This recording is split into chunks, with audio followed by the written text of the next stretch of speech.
Hello दोस्तों। एक बार फिर से आप सभी का स्वागत है मैटी पेन एकेडमी के इस यूट्यूब चैनल पर। मैं हूँ शाहरुख शेख और ये हमारी शुरू है सीडीपी सीरीज। जैसा कि मैंने आपको प्रॉमिस किया था, आज के वीडियो में हम पियाजेस मॉरल डेवलपमेंट थ्योरी इसके कुछ प्रीवियस ईयर क्वेश्चन सॉल्व करेंगे और देखेंगे कि पिछले कुछ सालों में सीटेट ने इस थ्योरी पर किस तरीके के क्वेश्चन पूछे हैं। अब आपने अगर पियाजेस मॉरल डेवलपमेंट का मेरा लेक्चर अच्छे से अटेंड किया होगा तो ये क्वेश्चन सॉल्व करने में आपको किसी भी तरीके की दिक्कत परेशानी नहीं होगी। तो चलिए मैं थोड़ा सा रिवाइज करा देता हूँ आपको कि उस थ्योरी में क्या था। बेसिकली पियाजे ने कहा था कि बच्चे मॉरल रीजनिंग अपनी जो लगाएंगे किसी भी डिसीजन पर पहुंचने के लिए कि वो राइट है या रॉन्ग है, तो उसमें उसमें दो तरीके की मोरालिटी रहेंगी। पहली होंगी हेट्रोनोमस, दूसरी होंगी ऑटोनोमस। हेट्रोनोमस 5 से 8 साल की उम्र तक चलेंगी और ऑटोनोमस 9 से 13 साल की उम्र तक चलेंगी। और जो हेट्रोनोमस है वो समाज के द्वारा बच्चे के ऊपर थोपी जाती है मोरालिटी, और ऑटोनोमस जो होती है वो बच्चे के अंदर से आती है। हेट्रोनोमस के अंदर बच्चे को लगता है कि रूल जो होते हैं वो एब्सोल्यूट होते हैं, डिवाइन पावर बनाती है, और इसके बाद में जो पनिशमेंट है इसकी बहुत सीवियर होंगी अगर कभी हमने कोई भी रूल ब्रेक किया तो। और इसमें मॉरल रियलिज्म का और इमनेंट जस्टिस का कंसेप्ट आता है कि अगर आपने कुछ गलती की है तो आपको इसकी इसकी सज़ा कभी ना कभी मिलकर रहेंगी। और ऑटोनोमस के अंदर बच्चे को ये समझ में आ जाता है कि रूल्स जो होते हैं वो एब्स्ट्रैक्ट होते हैं, सबके लिए सेम नहीं होते, ज़रूरत पड़ने पर हम कानून को बदल भी सकते हैं। ओके, तो ये इसका मोटा मोटा कंसेप्ट था। चलिए हम पहला क्वेश्चन सॉल्व करेंगे। तो हमारा आज का पहला क्वेश्चन है कि प्रिया as 11 believes that if two friends agree to change the rules of a game, it is perfectly fine to do so according to Piaget Priya is showing। प्रिया नाम की एक लड़की है जो 11 साल की है और उसका मानना है कि अगर कभी दो दोस्त एग्री करते हैं तो वो आपसी सहमति से एक गेम के कानून बदल सकते हैं। तो प्याजे के हिसाब से ये बच्ची जो प्रिया है वो कौन से मोरालिटी में है। तो मैंने आपको बताया था कि जो मॉरलिटी होती है पियाजे के हिसाब से दो ही तरीके की होती है। एक होती है हेट्रोनोमस और एक होती है ऑटोनोमस। हेट्रोनोमस में बच्चे को ये लगता है कि रूल्स डिवाइन होते हैं, इन्हें बदला नहीं जा सकता। और ऑटोनोमस में बच्चे को ये समझ आ जाता है कि रूल्स जो होते हैं वो एब्स्ट्रैक्ट होते हैं, इसे हम हमारी सुविधा के लिए बदल सकते हैं। तो इसमें क्या आंसर आएगा इसका? इसका ऑप्शन 1 है हेट्रोनोमस मोरालिटी। तो ये हो गया गलत। हेट्रोनोमस मोरालिटी तो नहीं आएंगी क्योंकि इसमें बच्चे को लगता है कि रूल्स को हम कभी भी बदल नहीं सकते, ये एब्सोल्यूट होते हैं। प्री मॉरल स्टेज, ये भी गलत। प्री मॉरल स्टेज उसमें स्टेज को कहते हैं 5 साल से पहले की स्टेज को कहते हैं जिसमें बच्चे को सही सही गलत कुछ समझता ही नहीं है, उसमें कोई मॉरल के नाम की चीज ही नहीं रहती। ये 5 साल से जो पहले का बच्चा रहता है तो वहां पर तो ये सवाल ही पैदा नहीं होता। फिर इकोसेंट्रिक मोरालिटी, ये भी नहीं आएगा इसके अंदर। फिर क्या है इसका जवाब? ऑटोनोमस मोरालिटी, ये इसका सही आंसर है। और ये 2019 के पेपर 1 में पूछा गया सवाल है। कितना इजी क्वेश्चन है। अगर कभी आपको पता है कि हेट्रोनोमस और ऑटोनोमस मोरालिटी क्या होती है तो आप इसका विद इन 1 सेकंड आंसर कर सकते। चलिए हमारा आज दूसरा क्वेश्चन है। अकॉर्डिंग टू पैजे expiatory punishment is associated with, 2019 के पेपर 2 में पूछा गया क्वेश्चन है। मैंने आपको बताया था एक्सपिएटरी पनिशमेंट का कंसेप्ट। एक्सपिएटरी पनिशमेंट का कंसेप्ट ऐसा है कि बच्चे को ये लगता है कि हम जो गलती करेंगे तो उसकी हमें अनप्रोपोर्शनल मतलब बहुत भारी सजा दी जाएंगी।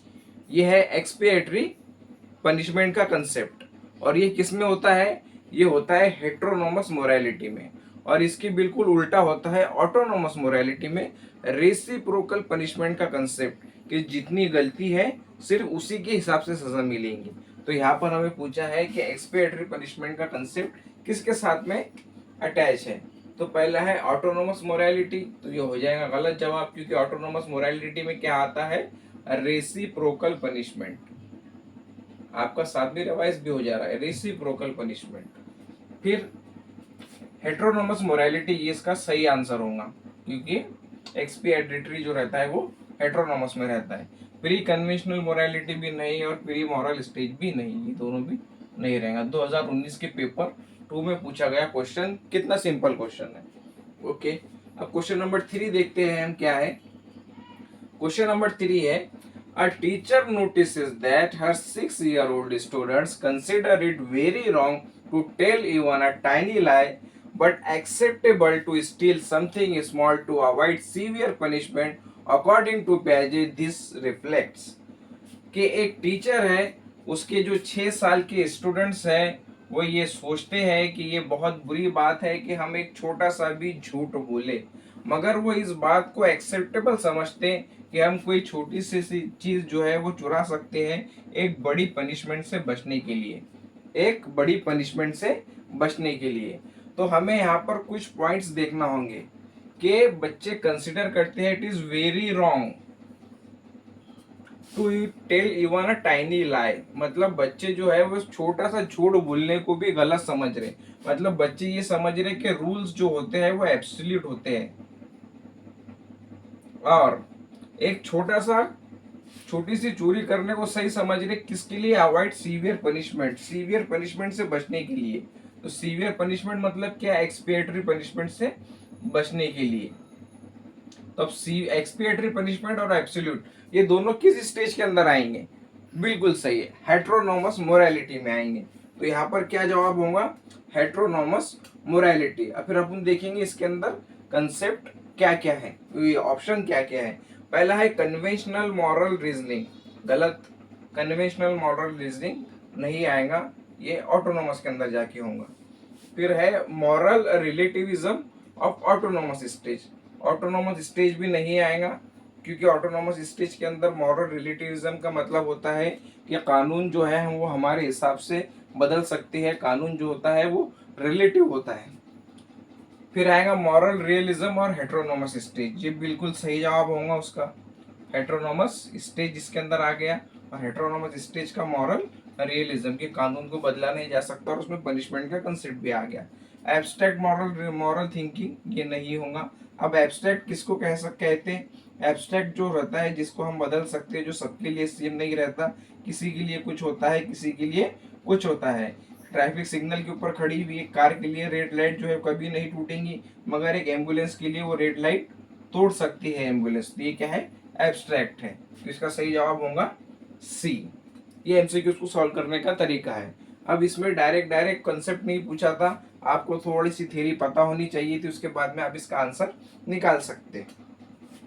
चलिए अब हमारा क्वेश्चन नंबर 4 है, which statement correctly distinguish Piaget's two stages of moral development. नीचे हमें 4 स्टेटमेंट दिए गए हैं और हमें ये पता लगाना है कि जो Piaget के 2 मॉरल डेवलपमेंट के स्टेजेस हैं कौन से हेट्रोनॉमस और ऑटोनॉमस, उनको कौन सबसे अच्छे तरीके से डिस्टिंग्विश करता है, उनमें फर्क करता है। ये ऊपर का क्वेश्चन 2021 में पूछा गया था पेपर 1 में, और ये 2021 के पेपर 2 में पूछा गया था।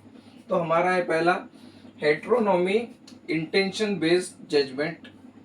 हेट्रोनॉमी में इंटेंशन बेस्ड जजमेंट होते हैं, यानी कि बच्चे ने कोई गलती किया तो हेट्रोनॉमस मोरालिटी में हमें ये समझ में आएगा कि वो बच्चे के इंटेंशन उसके पीछे क्या थे, हम ये देख सकते हैं। तो ये बात गलत है बिल्कुल भी, क्योंकि हेट्रोनॉमस मोरालिटी में इंटेंशन को कोई भी इंपॉर्टेंस नहीं दिया जाता। हेट्रोनॉमस मोरालिटी में इंटेंशन को कोई महत्व नहीं दिया जाता। एक बच्चे ने झूठ बोला है तो हेट्रोनॉमस मोरालिटी में ये देखा जाएगा कि उसको सजा मिलनी ही मिलनी है, मगर ऑटोनॉमस मोरालिटी में क्या होगा, एक बच्चे ने झूठ बोला है तो क्यों बोला, उसके इंटेंशन क्या था, उसके पीछे रीजन क्या था, वो तमाम बातें देखी जाती। तो ये तो यहीं पर ही कट हो गया। और ऑटोनॉमी में क्या लिखा है, आउटकम बेस्ड जजमेंट, नहीं ये तो उल्टा कर दिए इन्होंने, तो ऑप्शन ए कट हो गया अपना। ऑप्शन बी है हेट्रोनॉमी में रूल्स आर फ्लेक्सिबल और ऑटोनॉमी में रूल्स आर एब्सोल्यूट। अब ये भी उल्टा हो गया, हेट्रोनॉमी में रूल्स जो रहते हैं वो एब्सोल्यूट रहते हैं और ऑटोनॉमी में रूल्स जो रहते हैं वो फ्लेक्सिबल रहते हैं, ये भी चले गया। फिर ऑप्शन डी में क्या है कि both stages view rules as flexible and unchangeable, गलत। ये कैसे की बात हो सकती है कि दोनों स्टेजेस के अंदर रूल्स फ्लेक्सिबल कैसे क्या हो सकते हैं, नहीं, एक स्टेज में फ्लेक्सिबल और एक स्टेज में चेंजेबल होते हैं, अनचेंजेबल रहते हैं। तो हेट्रोनॉमी में आउटकम बेस्ड जजमेंट रहेगा और ऑटोनॉमी में इंटेंशन बेस्ड जजमेंट रहेगा। ये हमारा ऑप्शन सही है जो 2021 में पेपर 2 में पूछा गया था। आपको हमेशा ये बात याद रखनी है कि हेटेरोनॉमस मोरालिटी में जो हमारा जजमेंट होगा, जो हमारा मोरालिटी होंगी, वो किस पर बेस्ड होंगी? आउटकम पे। और ऑटोनोमस में किस पर बेस्ड होंगी? इंटेंशन पे। ओके, चलो अब आगे क्वेश्चन देखते हैं।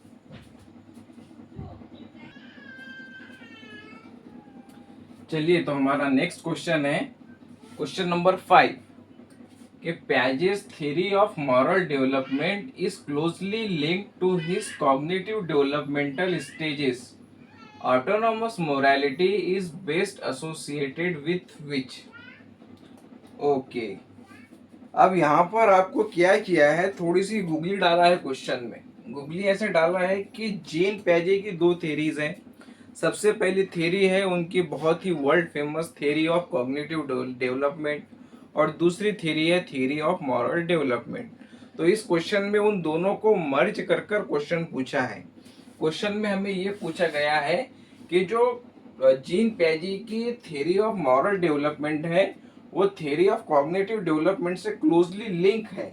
तो जो ऑटोनोमस मोरालिटी है वो कॉग्निटिव डेवलपमेंट की जो 4 स्टेज है उसमें से कौन सी स्टेज के साथ सबसे नजदीक है या फिर जुड़ी हुई है? तो हमें सबसे पहले कॉग्निटिव डेवलपमेंट की 4 स्टेजेस याद आनी जरूरी है। आप थोड़ा पीछे जाओ, वो लेक्चर याद करो जिसमें मैंने आपको बताया था, एक शॉर्टकट दिया था याद करने के लिए, SPCF। Some people can't forget. S से सेंसरी मोटर, P से प्री ऑपरेशनल, C से कॉन्क्रीट ऑपरेशनल, F से फॉर्मल ऑपरेशनल। तो जो ऑटोनोमस मोरालिटी है वो चारों स्टेजेस में से किस स्टेज के साथ में सबसे फिक्स बैठेंगी? तो सबसे पहले एक बच्चा तो एज के ऊपर से ही गेस कर लेगा कि ऑटोनोमस की एज है 8 से 13 साल तक, और इसमें से हमारी एज है किसके साथ में फिट बैठेंगी? तो वो बैठेंगी कॉन्क्रीट ऑपरेशनल के साथ में, जिसकी एज कितनी थी? 7 से 12 साल तक। फिर अपन ये सोचेंगे कि कॉन्क्रीट ऑपरेशनल के अंदर बच्चे में लॉजिक आना शुरू हो जाता, रीजन आना शुरू हो जाता, वो दूसरे के पर्सपेक्टिव को समझना शुरू कर देता। तो ऑटोनोमस मोरालिटी में वो ये समझना शुरू कर देगा कि किसी इंसान ने कोई गलत काम किया है, उसके पीछे उसका इंटेंशन क्या था।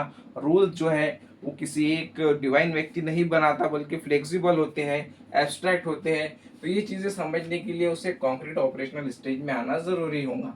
तो हमारा ऑप्शन का सी जो है करेक्ट आंसर है। सेंसरी मोटर भी नहीं होगा, प्री ऑपरेशनल भी नहीं होगा, फॉर्मल ऑपरेशनल भी नहीं होगा।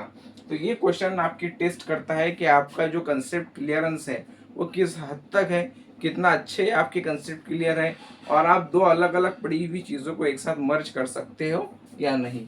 तो ये क्वेश्चन आज के सेशन का सबसे इम्पोर्टेंट क्वेश्चन था। जिन बच्चों ने ये क्वेश्चन का आंसर सही दिए उन्हें बहुत बहुत बधाई, आपकी तैयारी बहुत जोरों पर है। चलो, अब हमारा सेकंड क्वेश्चन है, और ये क्वेश्चन 2030 में पूछा गया है पेपर 1 में। हमारा सेकंड क्वेश्चन है, a child says it was an accident, she did not mean to hurt me, so I should not tell the teacher, this statement best reflects. कि एक बच्ची है वो कहती है कि जो मेरे दोस्त है ये मुझे हर्ट करना नहीं चाहती थी, ये गलती से हो गया, मुझे टीचर के पास इसकी शिकायत नहीं करनी चाहिए। तो इसमें वो क्या दर्शा रही है? सबसे पहले heteronomous morality, immanent justice, autonomous morality, या फिर फ्री मॉरल रीजनिंग। इसमें उसको ये समझ में आ रहा है, सामने वाले का इंटेंशन समझ में आ रहा है कि सामने वाले का इंटेंशन नहीं था, मेरी दोस्त का इंटेंशन नहीं था मुझे तकलीफ देने का, मगर ये गलती से हो गया, तो मैं टीचर के पास इसकी शिकायत नहीं करूंगी। तो सामने वाले का इंटेंशन समझना, इंटेंशन को समझना, ये कौन सी स्टेज में आता है? ये आता है ऑटोनोमस स्टेज में। ओके, अब अगर कभी इसमें ऐसा रहता था कि इसने मुझे तकलीफ दी है, मैं इसके डायरेक्ट टीचर से शिकायत करूंगी चाहे कुछ भी रीजन रहो, तो वो इसमें हेट्रोनोमस में रहता था। तो इसमें हमारा सही ऑप्शन क्या रहेगा? ऑटोनोमस, क्योंकि इसमें सामने वाले का इंटेंशन समझा गया कि गलती से हुआ है। 2030 में ये क्वेश्चन पूछा गया था। क्वेश्चन नंबर 7 है, अकॉर्डिंग टू प्याजे which type of punishment involves making the wrongdoer experience the natural consequences of their action? मतलब किसी इंसान ने कोई गलती की है तो कौन से टाइप की पनिशमेंट है जो उस पनिशमेंट के नेचुरल कॉन्सिक्वेंसेस उसको फेस करना पड़ेंगे उस टाइप की पनिशमेंट में। जैसे एक बच्चे ने खिलौना तोड़ तोड़ दिया किसी का, तो उसको पनिशमेंट क्या देंगे, या तो वो खिलौना उसको रिप्लेस कर दे, या फिर खिलौना उसको सुधार कर दे, रिपेयर करके दे। अब ऐसा नहीं है कि खिलौना तोड़ दिया तो डायरेक्ट उसको ऐसा लगेगा कि अब तो मुझे इतनी मार पड़ेंगी, इतनी मार पड़ेंगी, ये अब बस अब कोई बचा ले, मुझे इतनी मार पड़ने वाली है। तो ये जो पनिशमेंट है कौन सी रहेंगी, रेट्रीब्यूटिव पनिशमेंट नहीं, एक्सपिएटरी पनिशमेंट नहीं, एक्सपिएटरी पनिशमेंट नहीं रहेंगी। एक्सपिएटरी पनिशमेंट में तो बच्चा ये समझता है कि अब तो मुझे इतनी मार पड़ेंगे, डायरेक्ट मेरी खाल उधेड़ देंगे करके। इमिनेंट जस्टिस नहीं, इमिनेंट जस्टिस तो ये कंसेप्ट है कि जिसने गलती की है उसको सजा कभी ना कभी मिल ही जाएंगी। अब नेचुरल कॉन्सिक्वेंसेस का इमिनेंट जस्टिस के साथ में कोई ताल्लुक नहीं है, सजा क्या मिलेंगी, कैसे मिलेंगी, इसका कोई इमिनेंट जस्टिस के अंदर जिक्र नहीं है, सिर्फ इतना है कि सजा मिलेंगी, कभी ना कभी मिलेंगी। नेचुरल कॉन्सिक्वेंसेस जो आता है वो आता है रेसिप्रोकल पनिशमेंट में, जो मैंने आपको इससे पहले भी बताया। ओके। और एक्सपिएटरी पनिशमेंट का क्या आता है कि एकदम बढ़कर मिलेंगी। अब रेसिप्रोकल पनिशमेंट किसका है, ऑटोनोमस मोरालिटी का, और ये किसका है, हेटेरोनोमस मोरालिटी का, एक्सपिएटरी। अब क्वेश्चन नंबर 8 जो है इसमें आपको एजुकेशनल इम्प्लीकेशन के हिसाब से क्वेश्चन पूछा गया है, और ये एप्लीकेशन बेस्ड क्वेश्चन है, और ये आजकल बहुत ज्यादा पूछ रहा है सीटेट। एप्लीकेशन बेस्ड क्वेश्चन ये होते हैं कि आपने एक कंसेप्ट पढ़ा, और कंसेप्ट को आप अपनी टीचिंग में किस तरह इस्तेमाल करेंगे, अपने क्लासरूम में किस तरह इस्तेमाल करेंगे। तो जो हमने प्याजे का मॉरल डेवलपमेंट पढ़ा है अभी, तो आप इसको क्लासरूम में किस तरीके से इस्तेमाल करेंगे, किस तरीके से उपयोग में लेकर आएंगे, उस पर यह क्वेश्चन पूछा गया है। क्वेश्चन नंबर 8 है कि which of the following classroom practice best supports the development of autonomous morality in primary school children according to प्याजे। कि प्राइमरी स्कूल के बच्चे जो है उसमें आप उनमें आप ऑटोनॉमस मोरालिटी किस तरीके से डेवलप करेंगे। ये चारों जो नीचे स्टेटमेंट दिए गए हैं इसमें से कौन सा स्टेटमेंट उसको बेस्ट सूट करेगा, आपको वो स्टेटमेंट ढूंढ ढूंढ कर निकालना है जिसकी वजह से बच्चे में ऑटोनॉमस मोरालिटी डेवलप हो। तो सबसे पहले आपको ये समझना ज़रूरी है कि ऑटोनॉमस मोरालिटी कहते किसको। जो बच्चे के अंदर से आए उसे कहेंगे ऑटोनॉमस मोरालिटी, जिसमें बच्चे को ये समझ में आए कि रूल्स फिक्स नहीं रहते, एक दूसरे के कोऑपरेशन के लिए रहते हैं, वो है ऑटोनोमस मोरालिटी। जिसमें बच्चे को सामने वाले का पॉइंट ऑफ व्यू समझ में आए कि ये बच्चे ने ये गलती किया या फिर मेरे दोस्त ने ये गलती किया, तो ये क्यों किया, इसके पीछे रीज़न क्या था, वो ऑटोनोमस मोरालिटी कही जाती है। तो इसमें हम पहला ऑप्शन पढ़ेंगे, enforcing strict rules with no room for discussion. मतलब कोई डिस्कशन करना नहीं है, स्ट्रिक्ट रूल डायरेक्ट इन्फोर्स कर देना है। इतने बजे क्लास में आना है, खामोश बैठना है, अब कॉपी सबमिट करनी है, अगर नहीं सुनेंगे तो सीधे हाथ पर दो छड़ी, दाएं हाथ पर दो छड़ी। ये करना है कि हमें क्लासरूम में ऑटोनॉमस मोरालिटी को प्रमोट करने के लिए बिल्कुल भी नहीं करना है। गलत। Using heavy punishment to deter rule breaking. जो बच्चा रूल तोड़ेगा उसको मुर्गा बनाएंगे, उसको हाथों पर मारेंगे, अच्छी से अच्छी पनिशमेंट देंगे, ये भी करना है क्या, नहीं ये भी नहीं करना है। Always letting the teacher decide what is right और रॉन्ग। हमेशा टीचर डिसाइड करेगा क्या सही है क्या गलत है, नहीं। तो बच्चे में डेवलप कैसे होंगी मोरालिटी जब उसको आप पार्टिसिपेट ही नहीं करा रहे हो रूल मेकिंग में। तो सही जवाब क्या होगा, encouraging peer cooperation, class discussion on fairness and student made rule. बच्चों को एक दूसरे के साथ मदद करना सिखाएंगे, एक दूसरे के साथ कोऑपरेट करना सिखाएंगे, क्लासरूम डिस्कशन कराएंगे कि क्या सही है क्या गलत, और स्टूडेंट के बनाए हुए जो रूल्स हैं उन्हें इन्फोर्स कराएंगे क्लासरूम में। तो ये सबसे सही तरीका रहेगा बच्चों में ऑटोनॉमस मोरालिटी डेवलप करने का। अब इस तरीके की जो क्वेश्चन है एप्लीकेशन बेस्ड क्वेश्चन, इसकी भी प्रैक्टिस करना आपको ज़रूरी है। मैंने इस सेशन में जो प्रीवियस ईयर क्वेश्चंस थे प्याजे के मॉरल डेवलपमेंट के ऊपर लगभग तमाम के तमाम आपको कवर कर लिए। इसमें कॉग्निटिव डेवलपमेंट के साथ में किस तरीके से इस मॉरल डेवलपमेंट के कंसेप्ट को लिंक किया सीटेट ने, आपको वो भी बता दिया, और किस तरीके से एप्लीकेशन बेस्ड क्वेश्चन पूछे ये भी बता दिया। अब मैं इस वीडियो के डिस्क्रिप्शन बॉक्स में आपको एक डॉक्यूमेंट की लिंक दे रहा हूँ, उसमें 15 से 16 क्वेश्चंस हैं जो सीटेट ने पीछे पूछे हैं, वो भी सॉल्व कर कर देखो, उसमें एक्सप्लेनेशन भी दिया गया है। मेरा आपसे यही कहना होगा कि आप पहले थ्योरी अच्छे से पढ़ो, उसके कंसेप्ट को समझो, रट्टा मत मारो, उसके बाद प्रीवियस ईयर क्वेश्चन सॉल्व करो, उसके बाद में एमसीक्यूज की प्रैक्टिस शीट सॉल्व करो, मॉक टेस्ट लगाओ। क्योंकि अगर कभी आप ये तरीका फॉलो करेंगे तो ही आपका सीटेट क्लियर होगा। आपने अगर कभी इसमें से एक भी चीज़ छोड़ दी तो आपके चांसेस कम हो जाएंगे पेपर क्रैक करने के। ओके, मेरी बात समझ में आ गई? ठीक है। अगर अब आपको ये वीडियो पसंद आया होगा तो इसको लाइक करो। अगर कभी प्रैक्टिस शीट काम की लगी होंगी, ये सेशन काम का लगा होगा तो कमेंट करो और वीडियो को लाइक करो, और आपके जो दोस्त टीचिंग एग्ज़ाम की प्रिपरेशन कर रहे हैं उनके साथ ज़्यादा से ज़्यादा शेयर करो। मेरा नाम है शाहरुख शेख, यह है मैटी पेन अकेडमी। आप सभी का बहुत बहुत शुक्रिया।